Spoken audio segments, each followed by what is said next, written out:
you can watch all our channels live, listen to podcasts, read breaking and exclusive news from around the world and more. Download the NDTV app today and get access to the best journalism and storytelling on your smartphone or tablet. The NDTV app. News that matters to you.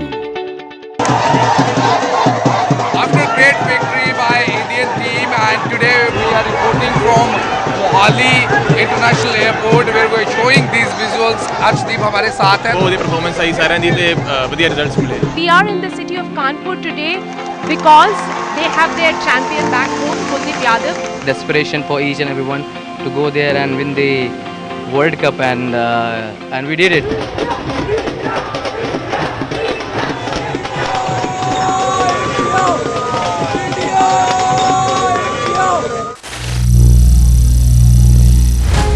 Some people say the metaverse will only be virtual. One day this lecture hall will be made of code, and driverless cars would be trapped in intersections. But even in this maze of the future, you can't wish away health. It's time to become more resilient.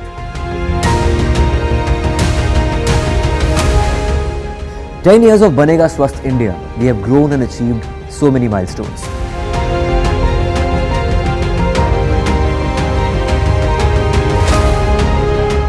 And now I have a plan to beat the urgency, to stop breathing with difficulty, to relieve getting choked with inactivity.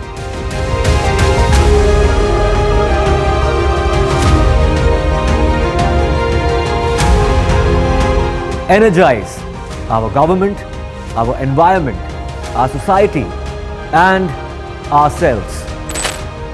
Everyone, everywhere, every day.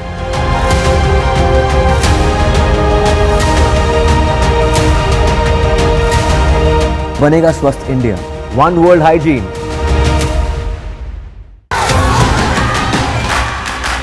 The biggest democratic exercise in the world. Team NDTV covers it from ground zero. BJP really had to fight a tough election this time. Unprecedented exercise. Bharatiya Janata party ने ये देश के विकास Unmatched coverage. There is no dispute. जनता को decide करना है. From polling to counting, NDTV brought you the most trustworthy news and updates.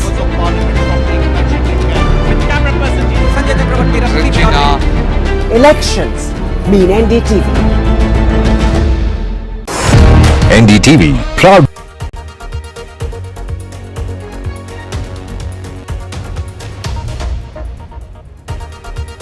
You are watching the World 24/7 on the NDTV network. I'm Parmeshwar Bava. Let's begin with the top stories you need to know. Protesters in Bangladesh are planning a long march to Dhaka today as demonstrators clashed with the police over the weekend.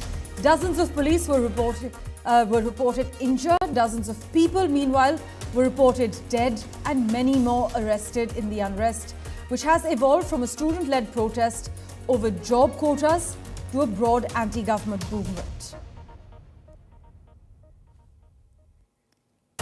Tensions have heightened. As far as the UK is concerned, far-right protesters have clashed with the police there. There's a hotel which had asylum seekers that was attacked. The violence has now spread to other cities.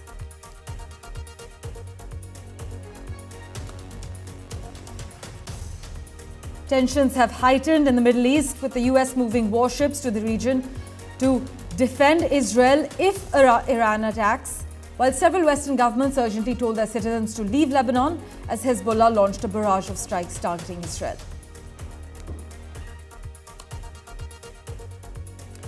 Almost since the war began, Ukraine has worked to acquire F-16s from its allies and train pilots to fly them. Now, they're finally taking flight. The Ukrainian president has shared a video showing the new F-16s taking off, calling the moment a new phase for development for the Air Force in Ukraine.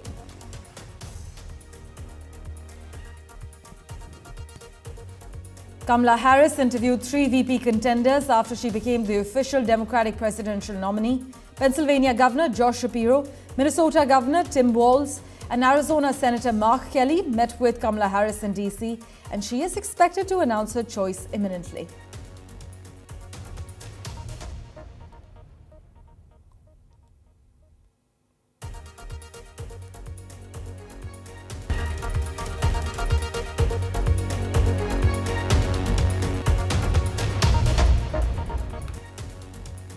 Well, our big focus.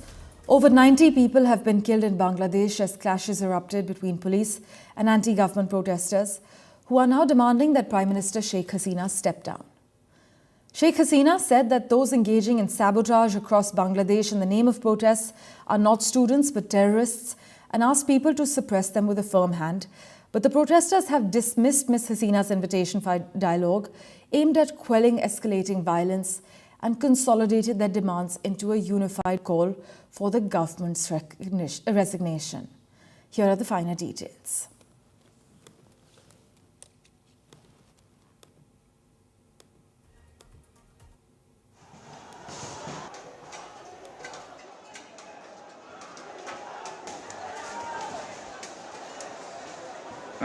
Not only that, just after those incidents, just after the deaths of hundreds of students, and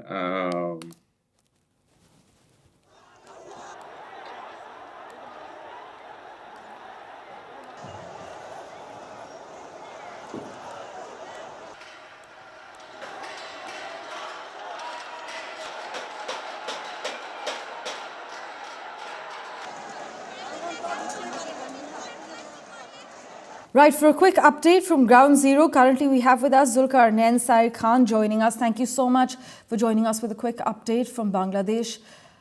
Explain to our viewers how the protests different this time around. It just looks very unreal. That how can the protest you saw last month has been was initiated in a very peaceful manner.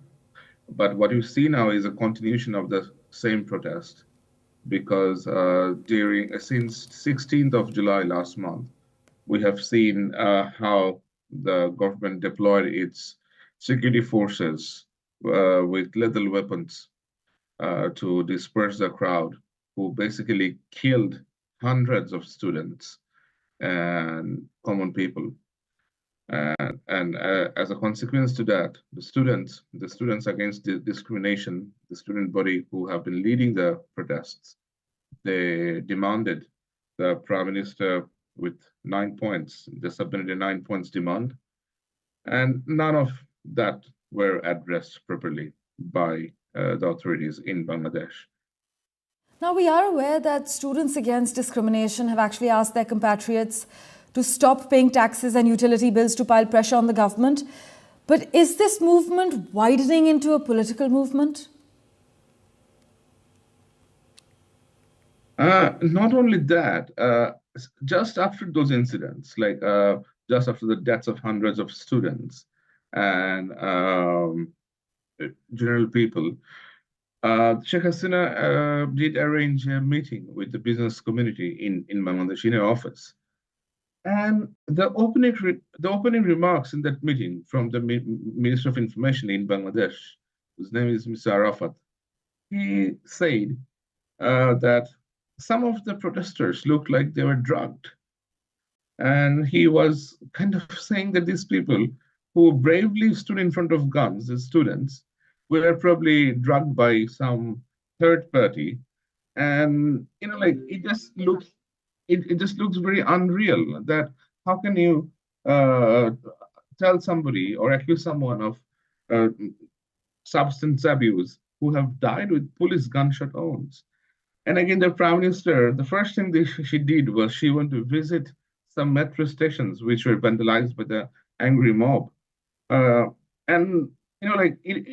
was kind of a sarcastic thing to do, that so many young lives have been lost. And she was busy visiting stations, where computers have been burned, stations have been vandalized. And they're all after the opposition party, which is kind of non-existent.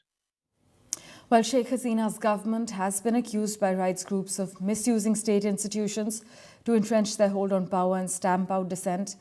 Well, only the next few days will tell us how much trouble Ms. Hasina is in. With that, let's turn our attention now to the UK, where Prime Minister Keir Starmer has strongly condemned an attack on a hotel housing asylum seekers that saw at least 10 police officers injured, one seriously, describing it as far-right thuggery.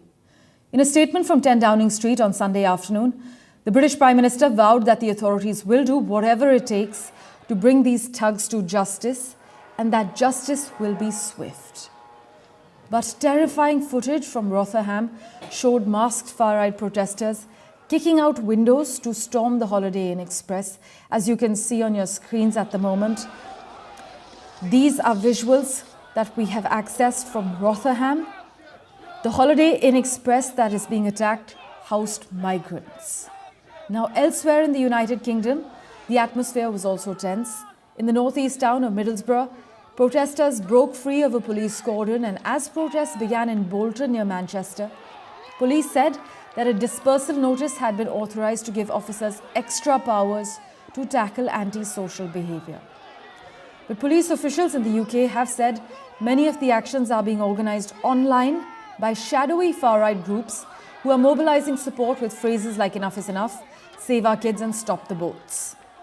They are actually tapping into a narrative amplified by right-wing media outlets and commentators about the scale of immigration in the UK, in particular migrants and refugees arriving in small boats from France across the English Channel. But Mr. Starmer's statement came as more violence broke out across the UK in the wake of a stabbing rampage at a dance class that left 3 girls dead and many more wounded.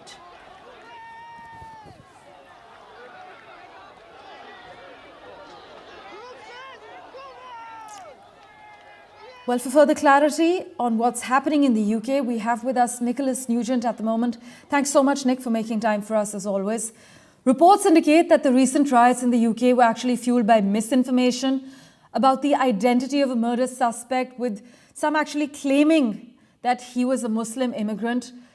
Critics, meanwhile, have repeatedly pointed out that the spread of misinformation and the amplification of xenophobic rhetoric about immigrants, as well as minority communities in the UK, has led to the current outbreak of violence. But Nick, are anti-immigrant sentiments now making a comeback in the UK? You're right that the spreading of the suggestion that the killer of these children was a Muslim first triggered the riots, and the first targets were mosques in the first day or two. But it's subsequently transmogrified into a wider protest against foreigners, against immigrants in general. Even the burning down of some shops owned or managed by immigrants. So it's, by people who are not born in this country, let me put it like that. So it's quite complex. I think the Islamic element's gone now, and I think it's a wider issue. It's a race issue, to be blunt. It's people who don't look like us. Why should they be here? And the easiest targets are the hotels where asylum seekers are accommodated. But it's not just there. So we pride ourselves in Britain on good race relations. And what the cities that are targeted so far, I've counted 16 cities where there seem to be problems. It's not nationwide, but it is in a lot of places. The 16 cities that I've noticed where the mobs are on the streets, let's put it like that, all have a complicated ethnic mix of people. So, and also many of them seem to have hotels accommodating illegal immigrants. So it's become an issue of ethnicity, race, and indeed immigration in general. We're seeing far-right protests just following an end to 14 Conservative years' rule. Anti-far-right groups argue that these are outpourings of legitimate anger. But Nick, can a Labour Party that has only been in the government the past 4 weeks be blamed for this? How do you foresee this playing out for Starmer and his party? Well, it's certainly a big challenge for the new Prime Minister, who is just marking his first month in office. And I think he, like the rest of us, didn't see this one coming. But then, as you know, this was triggered by a criminal event, the killing of 3 children in a northern city, Southport. Quite why it's become this massive protest movement is a little hard to gauge. And it's certainly a very big challenge for the Prime Minister, particularly since the Prime Minister has already junked the policy of the previous government with regard to illegal immigration. And this protest seems largely to take the form of an attack on illegal immigrants. The mob, as I shall call them, because it's not at all clear whether they belong to one organization or whether they're a collection of disenchanted people. But their major target seems to be the hotels where asylum seekers are have been placed. So they've jumped, you could say, from the protest at the killing of 3 young children and made this a sort of anti-immigration protest, and especially anti-illegal immigration, the people who arrive by boats. And that's something that the government have not yet told us in detail what their policy will be. As you may recall, they junked the policy of the previous government to send what are known as failed asylum seekers to Rwanda. So they've junked the previous policy, but we're not at all clear how this government are going to progress the situation of the large number of especially illegal arrivals in Britain. Meanwhile, Nigel Farage has criticised the government for blaming it on a few far-right thugs. But Nick, tell us, how are the recent UK riots impacting the political landscape, particularly in terms of shifting public opinion and also influencing party dynamics? I think there's relatively little support for people who go on the streets, attack vehicles, attack shops, loot from shops, set fire to premises, including a library and a police station. I don't think that's going to win public support. It's not the way to win public support. So I don't think this will gather widespread support. But of course, it's worrying that some people are prepared to do these things just to make their points. I think what we're likely to hear over the next few days is a clearer indication of whether it's one particular organisation that is organising these things. Right. Like the English Defence League, that's been named as a suspect in this. But I don't think it's going to change public opinion. And I don't think, I mean, the government's not going to fall. We have a new government and they have a lot of good ideas that seem to have won them the support that was demonstrated in the election.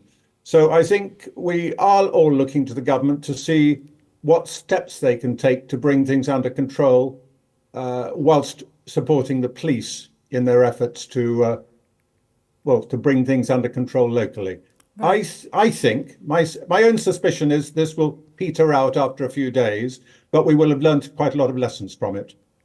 Right, Nicholas Nugent, as always, thank you so much for making time for us. We will, of course, revert to you for regular updates.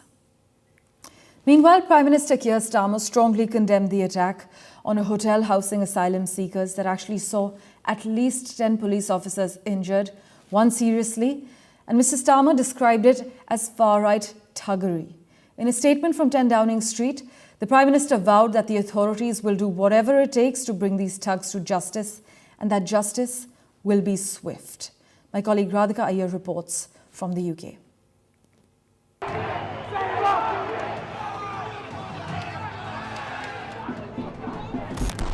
One month into office as Prime Minister of Britain, Sir Keir Starmer's biggest challenge is currently underway.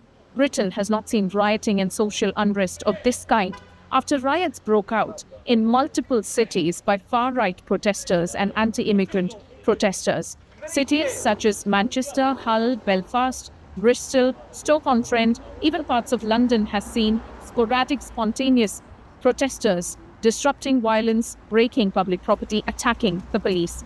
90 arrests have been made thus far. And on this weekend, if you are driving across cities such as London and other main cities in the UK, there are the greater chances that you may be giving way to fastly moving, roving policemen in their cars with sirens burning. The Prime Minister, Sir Keir Starmer, has said that these protests are sowing hate. He and the Home Secretary and the entire Labour government that has been newly elected in Britain has offered full support to the police teams to arrest, contain any sort of social unrest that's happening across the cities over the next few days. I utterly condemn the far-right thuggery we've seen this weekend. Be in no doubt, those that have participated in this violence will face the full force of the law. The police will be making arrests, individuals will be held on remand, charges will follow, and convictions will follow. I guarantee you will regret taking part in this disorder, whether directly or those whipping up this action online and then running away themselves. This is not protest. It is organised, violent thuggery, and it has no place on our streets or online. Occupants, mainly tourists at a South Yorkshire hotel, stared in fear and worry from the top floor as rioters attacked that particular hotel in South Yorkshire in England, otherwise a sleepy town and a calm town and a tourist attraction. Through bricks, broke glass windows, even managed to have a fire break out in the hotel. Arrests have been made and the protests in that location have been contained. Well, it's very shocking to see this sort of racial violence motivated by far-right wing Elizabeth extremists. I didn't see anything was bad for many years, but it needs to be dealt with robustly. A rapid response process has been initiated whereby emergency security will be provided across mosques in Britain after racist and anti-immigration protests have worried and disturbed Britain after many, many years. Radhika Iyer in London, NDTV. Well, news and updates continue on the other side of this very short break. Do stay tuned.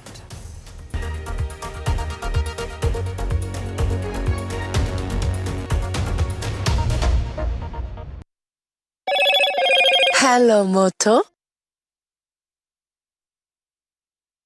Motorola Razr 50 Ultra comes with Google Gemini.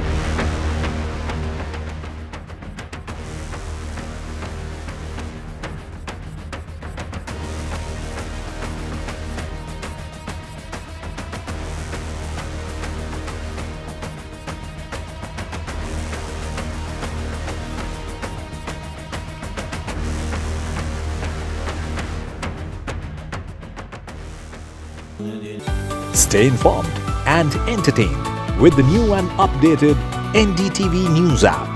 You can watch all our channels live, listen to podcasts, read breaking and exclusive news from around the world and more. Download the NDTV app today and get access to the best journalism and storytelling on your smartphone or tablet. The NDTV app. News that matters to you. After a great victory by Indian team, and today we are reporting from Awami International Airport where we are showing these visuals. Arshdeep हमारे साथ हैं. वो performance आई सारे दी थे बढ़िया results मिले. We are in the city of Kanpur today because they have their champion back home, Kuldeep Yadav. Desperation for each and everyone to go there and win the World Cup, and we did it.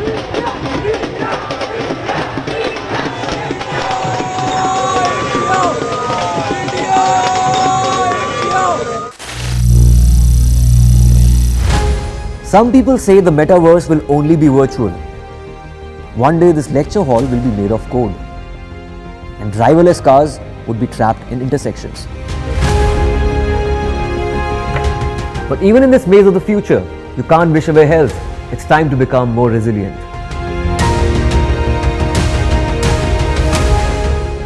10 years of Banega Swasth India, we have grown and achieved so many milestones.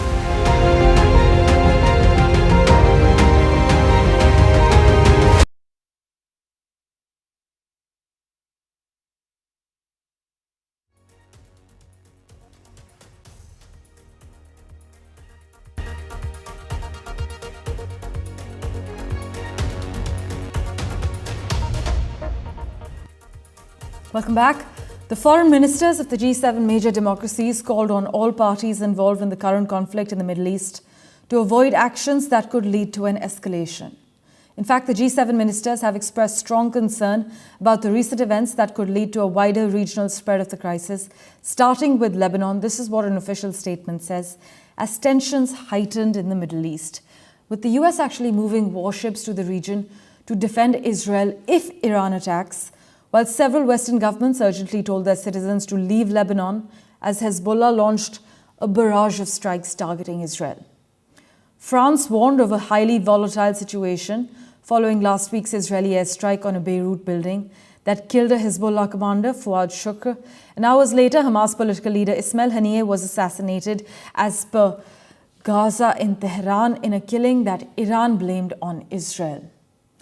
Now, while India has put out travel advisories, as we have extensively covered, the United States, France, Canada and Britain all told their citizens to leave Lebanon, and neighboring Jordan also did so. Several airlines, meanwhile, have suspended or curtailed service to the region. But the White House maintains that their goal is de-escalation and deterrence, further adding that their goal is to defend Israel. It's the defense of Israel. For further clarity, we have with us Voice of America's Linda Gradstein. Thanks so much, Linda, for making time for us on the World 24/7. What are you picking up on in terms of retaliation from Iran? Will there be a collective strike from all of the proxies of Iran in the Middle East? Anything you're picking up on at the moment? Well, first of all, there's a lot of tension and everybody is kind of expecting it any moment. The latest kind of rumors going around is that it's going to happen on Monday. I don't know what that's based on, but the sense is that it's going to be both Iran itself, which, does raise the level of the response significantly, and its proxies as well, meaning Hezbollah, the Houthis in Yemen, and maybe Iraq as well. And so, there's a lot of kind of threats and counter threats going on. Iran is threatening that it will respond. And Israeli Prime Minister Netanyahu a few minutes ago just said, well, if Iran responds, we'll hit back even harder.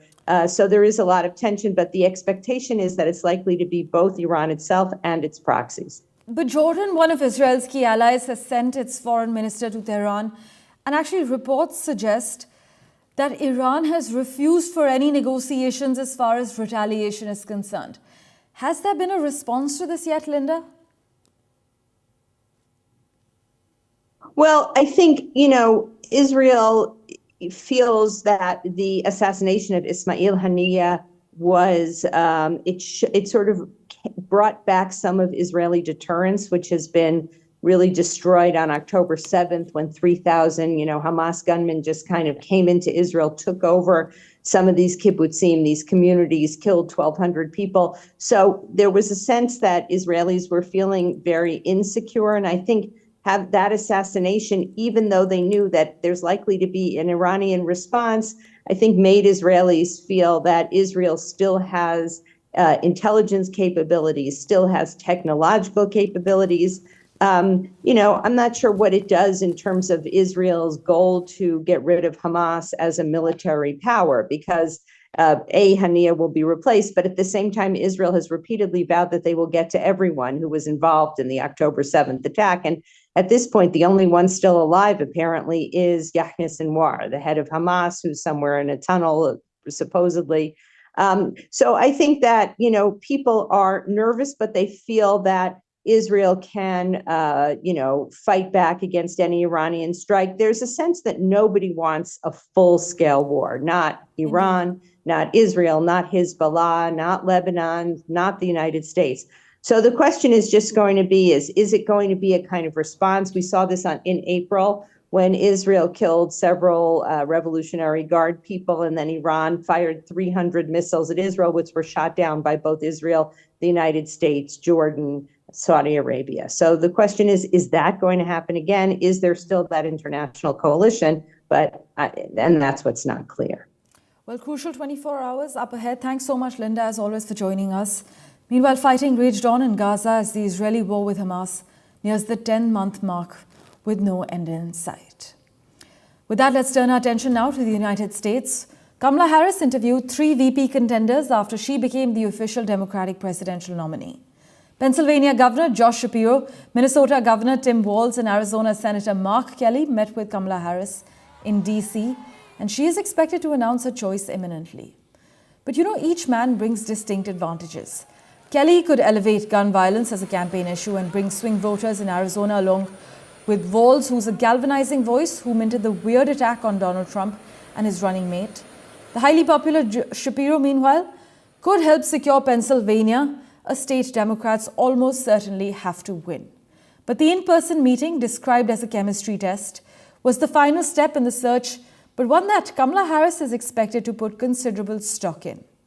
Aides and associates have said that she often prioritizes personal rapport with her staff as well as her advisors.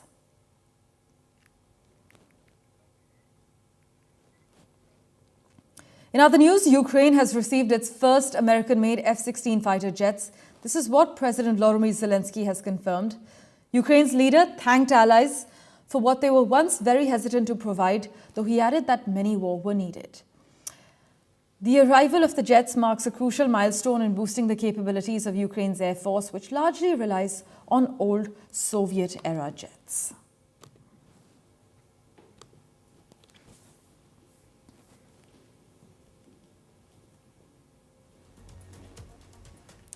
Well, thank you so much for investing your time in watching this episode of The World 24/7. We'll keep tracking the latest for you.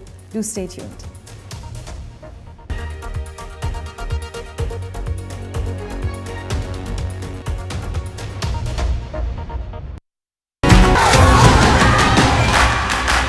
The biggest democratic exercise in the world. Team NDTV covers it from ground zero. BJP really had to fight a tough election this time. Unprecedented exercise. Unmatched coverage. There is no dispute. जनता को decide करना है. From polling to counting, NDTV brought you the most trustworthy news and updates.